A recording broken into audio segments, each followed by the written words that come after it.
ఆంధ్రప్రదేశ్ రాష్ట్రంలో ఎన్నికల సమయంలో ప్రధాన పార్టీల అగ్రనేతల కుటుంబ సభ్యులు సైతం ప్రచారంలో జోరుగా పాల్గొంటున్నారు. నీకు అండగా నేనున్నానంటూ భర్తకు బాసటగా కదులుతున్నారు. ముఖ్యంగా పార్టీల అధినేతల సతీమణులు ఎండలను సైతం లెక్క చేయకుండా చేస్తున్న ఎన్నికల ప్రచారం ఇప్పుడు ఏపీలో ఆసక్తికరంగా మారింది. గతానికి భిన్నంగా ఈసారి ఎన్నికల ప్రచారంలో చంద్రబాబు సతీమణి నారా భువనేశ్వరి అలుపెరగకుండా బాబు కోసం కష్టపడుతున్నారు. గత ఎన్నికలలో మంగళగిరిలో ఓటమి పాలైన భర్త లోకేష్ కోసం ఈ ఎన్నికలలో ఎలాగైనా గెలిపించాలని పట్టుదలతో టీడీపీ జాతీయ ప్రధాన కార్యదర్శి నారా లోకేష్ సతీమణి నారా బ్రాహ్మణి ప్రచార పర్వాన్ని నిర్వహిస్తున్నారు. ఇదిలా ఉంటే వచ్చే ఎన్నికలలో వైసీపీకి మరోమారు పట్టం కట్టండి అంటూ వైసీపీ అధినేత వైఎస్ జగన్మోహన్ రెడ్డి కోసం ఆయన సతీమణి భారతిరెడ్డి పులివెందులలో జగన్ కోసం ప్రచారాన్ని సాగించనున్నారు. ఇక ప్రధాన పార్టీల అధినేతల సతీమణులు అందరూ ఎన్నికల ప్రచారంలో జోరుగా ముందుకు సాగుతుంటే పవన్ కళ్యాణ్ మాత్రం ఈ విషయంలో వెనక పడిపోయాడు.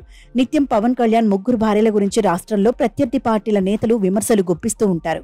ముఖ్యంగా వైఎస్ జగన్మోహన్ రెడ్డి పవన్ పెళ్లిళ్ల గురించి, ఆయన భార్యల గురించి పదే పదే కామెంట్ చేయడం అందరికీ తెలిసిందే.